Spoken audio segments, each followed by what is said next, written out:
Eu também não esperava que esse fosse o primeiro Kitsune da semana do ano, tá? O Kitsune desta semana é Percy Jackson e o Ladrão de Raios.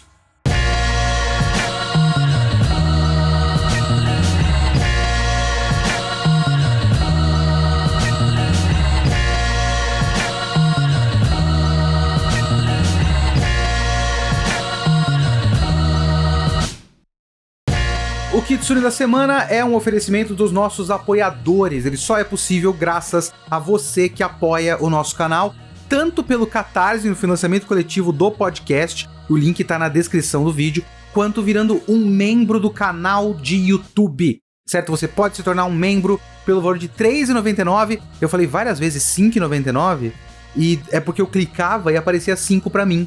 Mas pra todas as outras pessoas que eu testei é R$ 3,99. Eu não entendo. É 3, ok? Torne-se membro e ajude o canal, dá like no vídeo depois de terminar o vídeo caso você goste, comente e tudo mais. Vamos pro episódio. Não, eu não estou fazendo este podcast por causa da série do Disney Plus. Isso é, de verdade, uma coincidência apenas. Eu estou fazendo esse podcast porque eu comprei esse livro como presente de Natal para o meu filho de 10 anos. Porque eu falei, tá bom de brinquedo já, ele tem que ler mais. Ele tá começando a ler livros, então vamos dar uns livros interessantes. E eu achei que esse poderia ser um livro interessante pra ele. Só que eu não conheço nada desse livro, né? Eu nunca li nada, nunca vi nada, não tinha visto o filme, não vi a série do Disney Plus. E eu pensei, tá, se eu vou dar esse livro pra ele, então eu vou ler o livro pra saber se é um livro legal pra ele também. Acabou que ele ainda não abriu o livro e eu li antes dele, né? Então, estamos aqui, eu comentando Percy Jackson e meu filho não sabe direito o que é Percy Jackson. Tirando o fato de que ele tem colegas na escola que assistem a série, mas ele nunca tinha se interessado antes. Ele conhece por causa de Rap Geek, porque crianças na escola tocavam o rap do Percy Jackson no YouTube de vez em quando, num certo dia lá, e ele conhece. Mas enfim, eu li o livro no original, eu dei a versão em português, obviamente pra ele, e peguei a versão em inglês pra mim no Kindle e eu li inteiro, que é uma leitura muito fácil. E, por coincidência, eu dei o negócio pra ele e eu vi que tinha, sei lá, começado a sair a segunda temporada no Disney Plus na mesma época, no mesmo dia, um negócio assim. Eu não sei nada sobre a série, não vi o filme antigo, não vi a série agora, não li nenhum outro livro. Este podcast é apenas sobre o primeiro livro do Percy Jackson, é sobre o Ladrão de Raios. Eu nem sei o nome direito do segundo livro, enfim. O que é Percy Jackson? Percy Jackson é um livro de Rick Riordan, autor americano, estadunidense, um livro de 2005, o que é importante de certa forma. Na história você tem um menino, que é o Percy Jackson, na verdade o nome dele é Perseus Jackson, e ele não sabe, mas ele é filho de um deus. E ele não sabe qual deus ele é, porque isso descobre-se ao longo da história. Mas ele é filho de um deus. Os deuses gregos, os deuses do Olimpo grego, existem na nossa época. É uma coisa meio deuses americanos do Neil Gaiman. Eles continuam e eles vão se misturando na sociedade e tudo mais. Mas eles não têm tanto aquele negócio de as pessoas terem que acreditar neles ou não, enfim. Não é exatamente isso. Eles vão se movendo para onde está o centro do Ocidente. O que também é uma característica que eu debaterei um pouco mais para frente. E ele, depois de ser caçado por alguns monstros que estavam tentando matar ele, e a mãe dele desaparecer, não morrer, mas desaparecer num raio de luz no meio de uma luta contra um minotauro, ele é levado para o acampamento meio-sangue, porque tem esses meio-sangues, que são crianças que são filhos de deuses, porque, classicamente, deuses gregos saem transando por aí, né? Então você tem os deuses gregos aí fazendo filho adoidado. Tem os deuses principais, o trio principal, que eu acho que é Hades, Zeus e Poseidon, e porque eles dominam, né, o céu, os mares e o submundo, um negócio assim. Eles não têm permissão numa trégua deles para terem filhos. E isso também tem certa importância na história. E ele, depois de ficar um tempinho ali no acampamento, ele sai numa aventura para recuperar o raio de Zeus, porque Zeus tem aquele raio, né? Por isso que tem o ladrão de raios. Quem é o ladrão de raios? Quem roubou o raio de Zeus? Ele sai numa aventura para provar que não foi ele e que não foi Poseidon, porque senão eclode uma guerra muito grande. E ele vai atravessar os Estados Unidos para tentar achar o tal do raio e para ir pro Hades, para o inferno, para o submundo. E nisso ele tem altas aventuras. É basicamente essa a história. Eu falei que é importante esse livro ter saído em 2005, porque eu não achei evidência real, eu não achei uma entrevista em que o autor afirme que foi essa a influência. Eu acho que tem um grande debate do que é melhor e o que é pior, então talvez tenha uma rivalidade de fã, que eu não estou ligado direito como funciona, mas Percy Jackson é claramente influenciado por Harry Potter. Ele é muito Harry Potter. Já são 2 séries de livros infanto-juvenis que eu li apenas o primeiro e tenho muito pouco interesse pelo resto. Eu tinha dito que o livro ser de 2005 é importante porque não tem nenhuma declaração, até onde eu vi. Talvez tenha, vocês coloquem nos comentários, tipo, tem essa entrevista do Rick Riordan em 2012. Mas eu não achei nada do Rick Riordan falando que ele tem influência do Harry Potter. Mas, tipo, o livro é de 2005. Em 2005 já tinha pelo menos uns 3 filmes do Harry Potter. E já tava saindo, eu acho que o 5º livro. E já era um grande sucesso. Sabe? Já era um fenômeno cultural. Porque quando saía livro novo do Harry Potter, acho que a partir do 2º já tinha fila nas livrarias pra comprar. O primeiro eu acho que lançou normal e aí se tornou fenômeno, né? Mas aí depois que já virou fenômeno, no 2º já tinha fila em livraria pra comprar.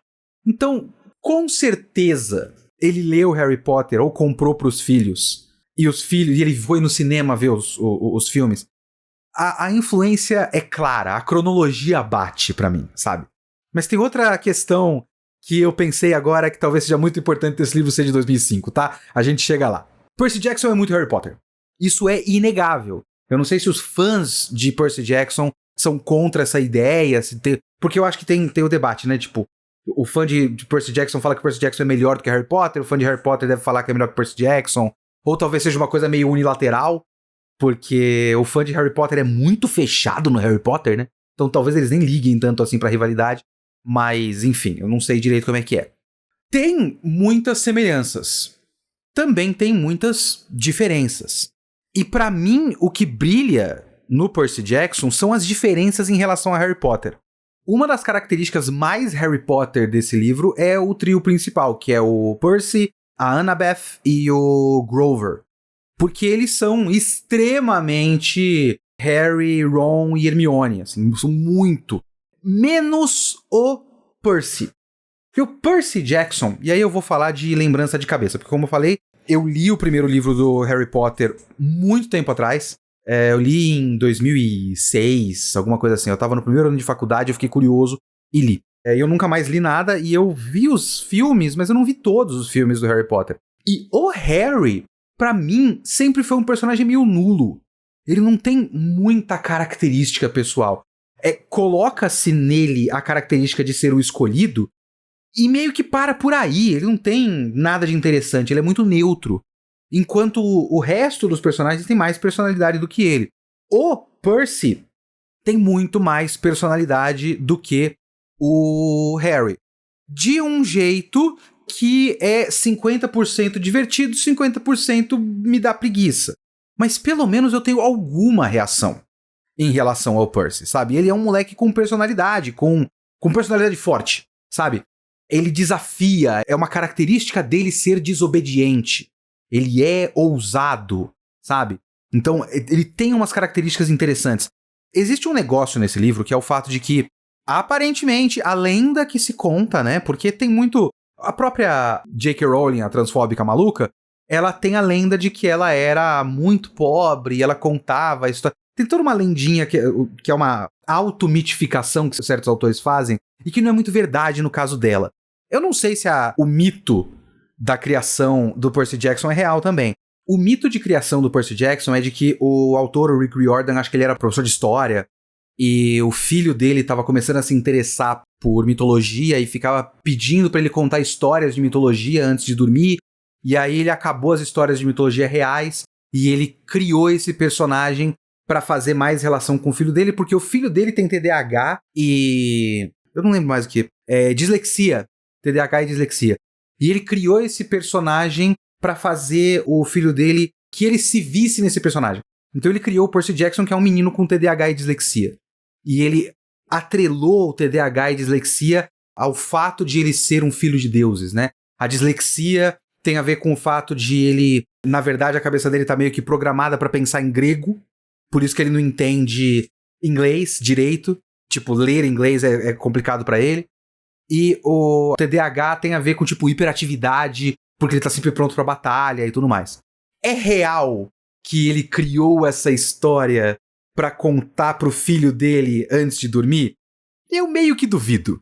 É mais fácil ele, de fato, ter planejado isso pra vender pra alguma editora. Mas sempre tem essa história de, eu contava essa história pros meus filhos. Sei lá, porque o Tolkien fazia isso, então todo mundo quer ser meio Tolkien, sei lá. Então, mas enfim, existe esse mito de criação do livro, e por conta disso você tem um personagem que tem dislexia e TDAH, o que é uma característica interessante do personagem. É interessante que esses problemas que são comuns de criança sejam problemas que ele tem que ultrapassar e não só monstros. Então, o Percy Jackson é um personagem interessante.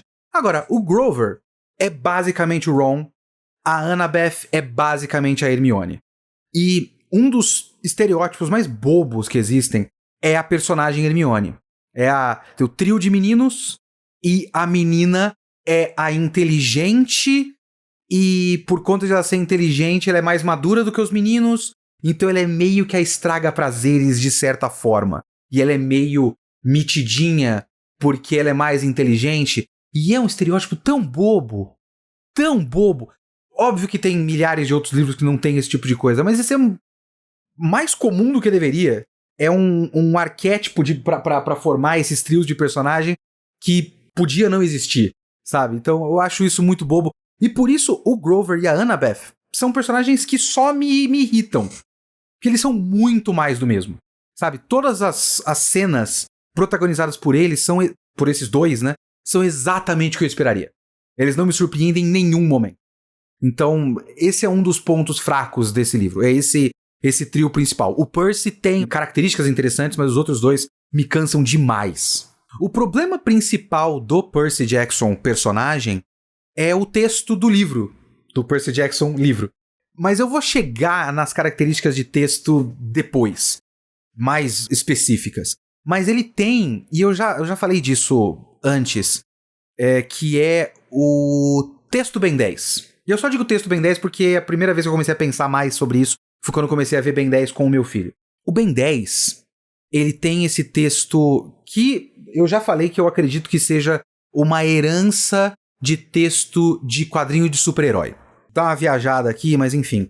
Quadrinho de super-herói, principalmente nos anos, sei lá, 70 para 80 para 90, uma característica muito grande deles é que para criar conflito, para que haja drama, para além da ameaça do alienígena que chegou aqui e vai acabar com tudo, então o cara tem que bater no alienígena e acabar com a ameaça pra Terra, então tem que ter os dramas pessoais. Pega, por exemplo, vou estar sendo um herege com isso, mas pega Chris Claremont nos X-Men, que ele tem muitos e muitos anos de X-Men, o Chris Claremont, e é um novelão, é um dramalhão do caramba.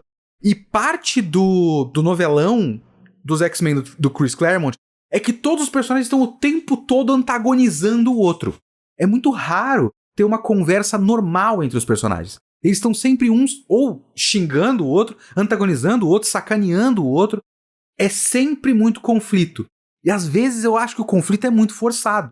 Sabe? Eles não precisam ficar fazendo tiradinha sarcástica a cada 2 ou 3 balões de fala. É quase como se, em alguns dos piores momentos desse tipo de gibi, 50% dos balões de fala são exposição, os outros 50% são tirada sarcástica de diálogos em que personagens estão antagonizando um ao outro. E quando isso vai para um desenho infantil, você tem esses personagens que parece que odeiam estar perto um do outro. É o fato, por exemplo, você assiste os diálogos do Ben com a Gwen, né, com a prima dele, que tem muito aquele antagonismo meninos versus meninas, e a Gwen é bastante Hermione também, mas aí eu não sei se a influência tá direta, mas a Gwen é a espertona e o Ben é meio burrão, mas eles estão o tempo todo se antagonizando. A Gwen tá o tempo todo antagonizando o Ben, e o Ben tá o tempo todo xingando a Gwen. E isso me cansa muito, que eles precisam ficar fazendo apelidinho o tempo todo um pro outro, trocadilho um tempo todo pro outro, e todos os diálogos precisam ser uma certa antagonização. E isso desemboca no Percy Jackson, porque tudo tem que ser uma tiradinha meio Ben 10 ou meio MCU.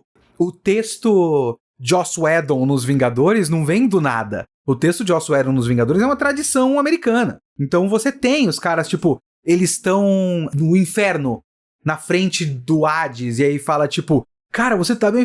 Não, eu só tô aqui no inferno, e atrás de mim tem todas as hostes infernais, e tem um cachorro de 3 cabeças na minha frente, mas tirando isso, tá tudo bem. Eles não podem falar que nem uma pessoa normal. Todo mundo tem que ser sarcástico. Tem que ter uns apelidinhos, os apelidinhos são muito bobos, sabe? O apelido do Percy, porque ele é... Spoiler para Percy Jackson! Ele é o filho de Poseidon. E o apelido dele é Cérebro de Alga, porque ele é do mar. E a menina fala, sai daqui, cérebro de alga! Que é muito, sei lá, quando o gibi da Marvel os caras chamavam o Hulk de cabeça de alface, alguma coisa assim. Que é um texto bobo, né? Eu não gosto, eu acho bem bobo nos quadrinhos Marvel DC quando é assim. Então você tem muito disso e o moleque é um dos principais, porque ele parte de ele ter esse bagulho de ser um menino mais rebelde, de desafiar a autoridade, é que a forma como ele desafia a autoridade são essas tiradinhas sarcásticas. Mesmo que seja na frente de Hades ou de Ares, ele faz tiradinha sarcástica porque é parte da forma como ele desafia e como ele lida com a ansiedade dele também. Então tem características de personagem que são muito interessantes para a formação da psicologia do Percy Jackson, mas isso se reflete no texto de uma forma que cansa. No fim das contas, cansa. Todo mundo tem uma tiradinha sarcástica. Então, esse é um problema. Pra mim, pelo menos, né? Agora, uma característica que também diferencia o Percy Jackson do Harry Potter, e eu sei que eu não vou ficar fazendo análise comparativa de Percy Jackson e Harry Potter por todo o podcast, fica tranquilo, me cansa também, tá? Mas é que é inevitável pensar e... Enfim, é uma coisa que eu fiquei pensando muito enquanto eu lia. É que eu prefiro a estrutura narrativa de Percy Jackson. E assim, eu vou falar de memória, tá? Vocês podem me corrigir nos comentários, eu agradeço e abro as portas para correções nesse sentido. Mas livros do Harry Potter têm uma formulinha, pelo menos os primeiros, né? Depois ele fica muito mais focado nas questões Voldemort, apesar das questões Voldemort sempre serem por trás dos panos o que tá acontecendo nos livros, mas depois fica mais aberto, o próprio Voldemort volta e tudo mais. Mas os primeiros livros, ele tem uma coisa que é tipo, a escolinha é muito importante. Hogwarts é muito importante em Harry Potter. Vender a magia e vender a ideia para uma criança ler esse livro e pensar, nossa, como eu queria ir para Hogwarts, é muito importante em Harry Potter. Então, boa parte do livro é a escola, são as aulas. E aí, a trama do inimigo do livro, porque sempre tem um inimigo do livro, né? O primeiro é aquele professor que tem, acho que o rosto do Voldemort atrás da cabeça, um bagulho assim. Ele usa um turbante, né? E obviamente que o professor é apresentado antes e tem aquelas desconfianças do que pode estar acontecendo ou não. Então você tem pequenos, tipo, foreshadowings e pequenas pistas e tudo mais. Mas o grande foco de, sei lá, 2/3 do livro é o ano do Harry Potter na escola, começando a construir a ameaça que eles vão combater no livro. E aí o terço final é mais focado na aventura para combater o inimigo do livro. Pelo menos isso de memória, é isso que eu lembro das minhas lembranças dos primeiros livros do Harry Potter. No caso do Percy Jackson, é quase o contrário. Você tem ameaças desde o início, ele tá fugindo de inimigos desde o início, e aí ele foge para o acampamento meio-sangue, e você tem muito pouco tempo no acampamento. Você tem algumas pequenas atividades ali no acampamento, uma competição que acontece, mas essa competição já é cortada pela ameaça do livro, e depois, sei lá, 2/3 para mais, 3/4 do livro do Percy Jackson, pelo menos o Ladrão de Raios, né, é a aventura. Porque eles têm a quest deles, né, de ir atrás, porque eles estão em Nova York, até onde eu entendo, e a entrada pro inferno é em Los Angeles, então ele tem que atravessar os Estados Unidos. E ele é tipo um road movie. E ele tem essa estruturinha de cada lugar que eles param tem alguma nova ameaça querendo ir atrás do Percy Jackson para impedir que ele cumpra a missão dele. Então, coisas acontecem. Para mim, mais do que em Harry Potter, coisas acontecem. Então, como experiência de leitura, como eu já falei, o texto me irrita um pouco quando é muito tiradinha sarcástica, mas é um livro que engaja, é um livro que realmente faz você querer ver a próxima, porque é quase como se fosse uma coleção de contos. Cada capítulo é um microconto de eles chegaram em certo lugar, e nesse certo lugar tal coisa aconteceu, e é uma coisa meio episódica de tipo, tá, então agora a gente resolveu esse problema, conseguimos arranjar a maneira de continuar a nossa viagem, próximo capítulo eles estão em outro lugar, tem outro problema. É uma história episódica gostosa de ler. E eu gosto mais disso, eu acho mais interessante, mais emocionante de se ler, sabe? Sempre tem alguma coisa, me faz querer ver o próximo capítulo pra saber qual vai ser a próxima ameaça que é diferente da anterior. Isso eu acho bem legal. Agora, o que decorre disso é uma característica que eu jurava que seria extremamente importante no Percy Jackson, e não é. E eu não sei se vocês vão concordar comigo, mas para um livro que tem como temática a mitologia grega, tem muito pouco mitologia grega em Percy Jackson. Eu tenho uma sensação que, assim, quando você tem um livro como, mais uma vez, Harry Potter, é um mundo fictício, então as regras têm que ser explicadas do zero. O Harry, na estrutura de, como é que chama? Jornada do Herói, ele sai do mundo comum dele e vai pro mundo fantástico, e como ele não conhece o mundo fantástico tem que ser explicado pra ele, então tem muita exposição, o que é normal, e você vai sendo explicadas as regras deste mundo. Eu tenho a sensação que o livro do Percy Jackson, o autor, o Rick Riordan, ele parece pressupor que as pessoas já conhecem mitologia grega.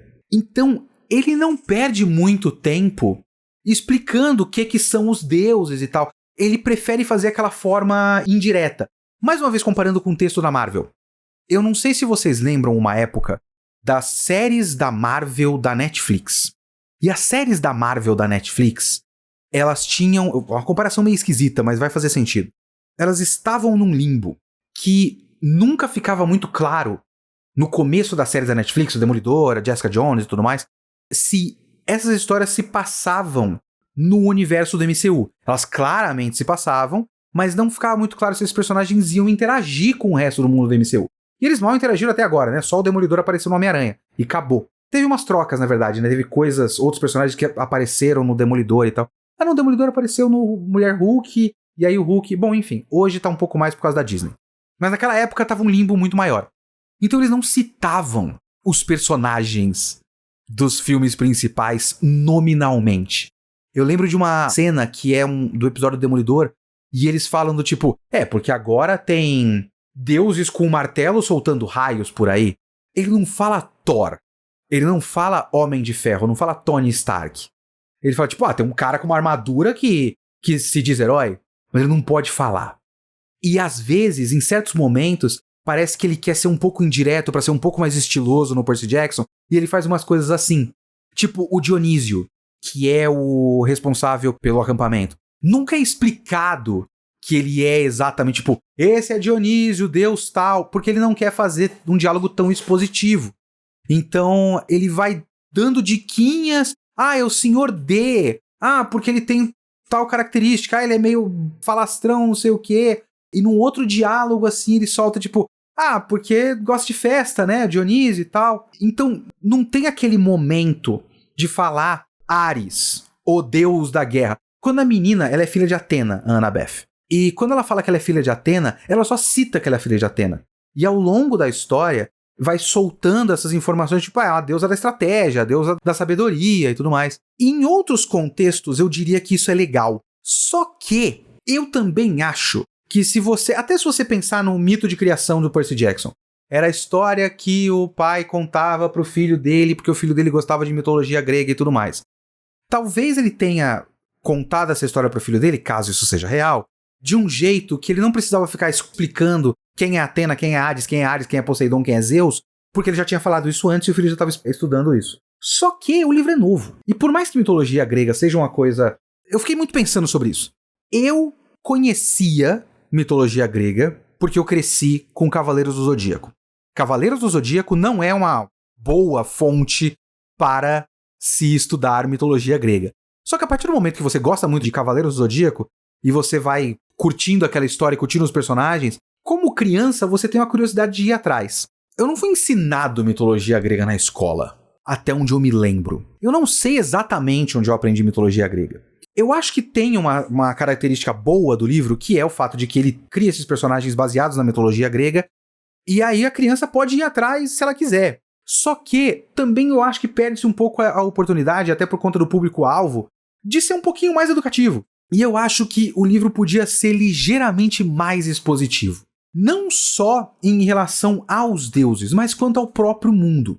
É que tem uma coisa do mundo do Percy Jackson, que é o fato de que ele é o nosso mundo. E ele tem pouco foco no acampamento. E o acampamento também é um acampamento. Então não tem muito a ser explicado. Então me dá a sensação que o mundo do próprio livro, inventado originalmente para o próprio livro, é meio pobre. Tirando quando os deuses aparecem nas suas formas integradas à sociedade estadunidense. E aí você tem, tipo, aquela coisa de ver uma nova versão desse deus, imaginar um novo contexto dele. Mas é um mundo meio pobre. E a maneira de enriquecer esse mundo seria as lendas dos deuses. Mas ele também não perde muito tempo com isso. Então eu acho que o livro fica meio pobre de world building por conta disso. Eu senti falta de o livro sobre mitologia grega ser mais sobre mitologia grega. E ele não é tanto sobre mitologia grega. Sabe sobre o que é esse livro? Sobre os Estados Unidos. Eu sei que é um caminho esquisito para se comentar Percy Jackson. Ou ele é um caminho muito esquisito, ou ele é a coisa mais óbvia do mundo. Porque na minha leitura foi uma coisa muito óbvia, e eu não sei o quanto isso é debatido por aí. Não conheço os debates do fandom de Percy Jackson. Não sei quais são as problematizações em cima de Percy Jackson. Mas o que mais me surpreendeu nesse livro, mais me surpreendeu, foi o fato de que ele é muito americano. Muito americano. Porque, como eu disse, ele não é um livro sobre mitologia grega. Não é um livro que as características dos deuses importam muito. Não é um livro que eles interagem tanto com os... Primeiro, pelo menos no primeiro, né? Eles não interagem tanto com os deuses assim. E o comportamento dos próprios deuses não é muito mostrado como um comportamento de Deus. Porque esses deuses são integrados à sociedade americana. Porque parte essencial do conceito desse livro é o fato de que o Olimpo é o centro do Ocidente. E o Ocidente é um centro cultural do mundo. Eu não vou dizer que o livro afirma que o Ocidente é o centro cultural do mundo, mas é um centro cultural do mundo. E o Ocidente, nesse livro, é uma ideia.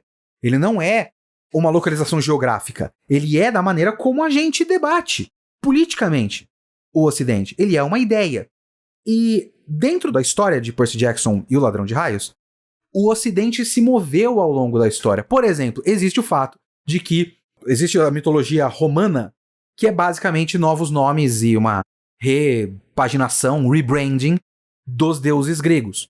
E isso é explicado dentro do conceito do livro, que é o Olimpo se moveu para Roma porque Roma era o centro do Ocidente cultural no mundo. Roma dominou boa parte ali da Europa e chegou ali na Inglaterra, né? O Império Romano dominou a Inglaterra e tudo mais. Então o Império Romano foi muito grande. Então ele era o centro cultural, então os deuses foram para onde estava o Ocidente e se adaptaram àquele mundo.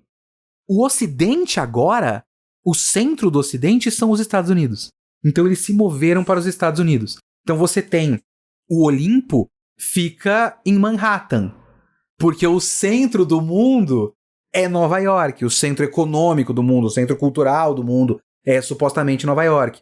E a entrada do Hades é em Los Angeles. E como eu falei, o livro é um road movie. No sentido, sabe o que é um road movie, né? Um filme que é uma história meio episódica que se passa numa viagem na estrada. Então toda hora tem um novo incidente que acontece durante a viagem. E a missão deles e eles não podem ir de avião, porque como a guerra pode acontecer, tipo, Zeus acredita que Poseidon roubou o raio e ele é filho de Poseidon, então se ele entra no avião e vai no céu, que é o domínio de Zeus, Zeus pode só derrubar o avião, então eles têm que ir discretamente por terra. É um livro sobre os Estados Unidos. Ele é uma história que vai, tipo, é uma carta de amor aos pontos turísticos americanos. Então, eles param em Las Vegas, eles param, sei lá, em Detroit, eles param numa lojinha de meio de estrada, não sei o quê, sabe? Então, é muito mais importante, fazendo de novo aquela relação com o Harry Potter, tudo que se gasta tempo em Harry Potter para mostrar as características legaisinhas de Hogwarts. Ah, porque tem os quadros que se movem, a escada que mexe, não sei o quê. Tudo que se gasta tempo de construção de mundo pra olha como é fantástico este mundo fictício novo criado para este livro chamado Hogwarts, se gasta com descrição de pontos turísticos e locais históricos dos Estados Unidos. E aí tem uma próxima característica que é o vilão. O vilão desse livro revela-se depois. Mas existe o que parece ser o vilão da série. O Percy Jackson é uma série de 5 livros, tem todo um universo de outros livros relacionados. Eu acho que tem uma outra série que é mais nórdico, né, que ele pegou uma coisa mais Thor e Odin e Valhalla, mas tem outros livros que são desse universo grego, do Rick Riordan. Mas a série do Percy Jackson tem 5 livros. E eu acredito que Cronos seja o vilão da série de 5 livros do Percy Jackson. Pelo menos é o que dá a entender no final desse livro. E o Cronos é contra o Ocidente, sabe? Então, que você tem lá uma reviravolta, lá, uma revelação e tudo mais, e o discurso da revelação, que envolve um personagem que tem um plot twist, e o discurso da revelação desse personagem é muito sobre como o Ocidente tem que ser derrubado. Que é um discurso meio, sei lá, meio Paulo Cogos das ideias. E eu não estou dizendo que Percy Jackson, a série Percy Jackson, é propaganda imperialista americana propositadamente. Ou que ele é um psyops da direita americana para ensinar para as crianças o quanto os Estados Unidos é melhor que o resto. Até porque eu não acho que os próximos livros sejam road movies também. Então não dá pra toda a história ser eles passando de ponto turístico em ponto turístico nos Estados Unidos. Eles têm que ter outras estruturas e não dá pra todo o livro ser sobre como os Estados Unidos é legal. Então é possível que isso mude completamente já no segundo. Mas o que eu acho é que o autor, a partir do pensamento dele de criar essa história e de tentar justificar os deuses, tipo, ele acha muito divertido. É claramente uma coisa que o Rick Riordan gosta muito de fazer, é revelar os deuses na sua forma humana americanizada. Então Ares é um motoqueiro clássico americano. Jaqueta de couro, Harley Davidson e tudo mais. O Hades é mais um executivo, sabe? Ele tem um prédio de vários andares e você tem lá o lobby de entrada do prédio e o Caronte veste um terno caro e tudo mais. Então, ele curte muito criar essas novas versões dos personagens. É uma coisa que ele acha muito divertido. Porque toda vez ele pode surpreender com, tipo, como será que é o Ares, só que no mundo dos humanos, hein? Então tem um pouco disso. E aí ele quis justificar por que os deuses estão nos Estados Unidos, e a melhor justificativa é fazer esse bagulho do Olimpo se mover. Aí ele liga com a coisa real da nossa história, da mitologia romana ser um rebranding da mitologia grega, então ele pode incorporar isso na história, e ao fazer essas justificativas, a propaganda americana que o autor cresceu ouvindo entrou na cabeça dele. E é 2005, né? Pouco tempo depois do 11 de setembro, que foi 2001. Eu acho que 2005 era full guerra do Iraque. Era a época que os americanos não falavam French fries para as batatas fritas, porque batata frita nos Estados Unidos é French fries. Mas não pode falar French fries, porque nossas batatas não são francesas. São os Freedom Fries. As batatas da liberdade. Isso é real, isso aconteceu nos Estados Unidos. Eles, no tempo da guerra do Iraque, no tempo do governo do Bush, eles chamavam French fries de Freedom Fries. Então, sei lá, eu acho que esse é o tipo de coisa que tava no ar na época. Então esse livro é muito americano. A parte mais cringe desse livro pra mim é que no finalzinho tem, tudo tá bem, e aí tem uma festa no acampamento, e esse é o acampamento em que todas as crianças são filhos de deuses gregos, que eles talvez achassem muito legal ser filho de Ares, de Hermes, de Hades. Acho que Hades não tem, mas enfim. Só que a festa é no 4 de julho, o dia da independência dos Estados Unidos. E eles têm uma festa de fogos de artifício. E os caras que fazem os fogos de artifício são filhos de Hefesto, né, que é o deus forjador, né? E os filhos de Hefesto fazem fogos que são muito mais legais do que fogos humanos, porque eles animam. É como se fossem os fogos de artifício do Gandalf, que ele faz, tipo, figura no ar como se fosse um dragão voando com fogos de artifício. É tipo isso que eles fazem. E eles contam historinhas dos grandes heróis gregos.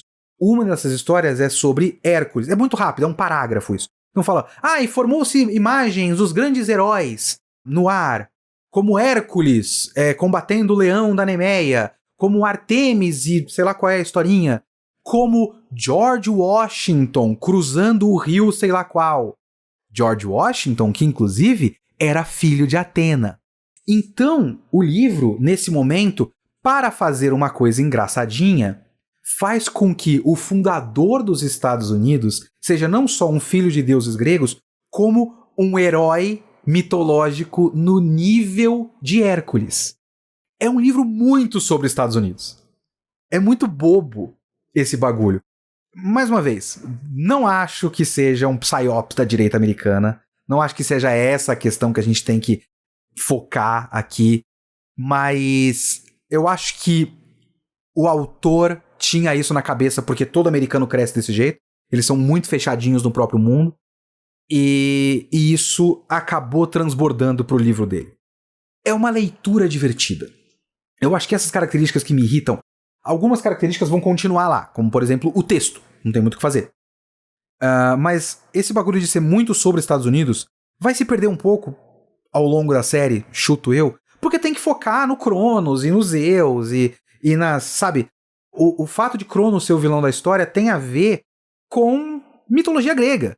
Com ele ter sido combatido pelo próprio filho dele, que é Zeus, e ter sido preso. E agora ele quer voltar e tomar o controle de novo. Então ele tem que focar um pouco mais em mitologia grega do que em história dos Estados Unidos, alguma hora.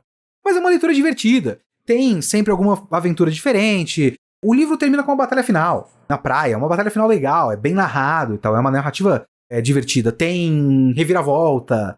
É bacana. Eu não acho o fim do mundo crianças lerem Percy Jackson.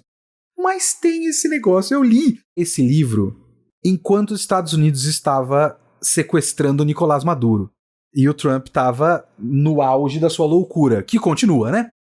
Então talvez o mundo tenha me influenciado enquanto eu estava lendo. Mas eu acho que tá lá. Eu acho que isso aí tá na história. Se você for ler o livro, talvez a série do Disney Plus seja um pouco menos. Mas se você for ler o livro, pra mim tá lá, sabe? Não tem jeito. Muito obrigado a todo mundo que assistiu até o final. Como eu sempre digo, se você assistiu até o final e curtiu esse podcast, comente, dá like no vídeo, compartilhe por aí se você acha que o vídeo ficou legal. Não se esqueça de considerar colaborar no nosso financiamento coletivo no Catarse. Aqui na tela estão os nomes dos nossos maiores apoiadores, nosso top tier, que fazem chamadas comigo pra gente conversar todo mês. A gente conversa no Discord. Ou então você pode se tornar um membro do canal aqui no YouTube, certo? Muito obrigado, ficamos por aqui, até semana que vem, falou!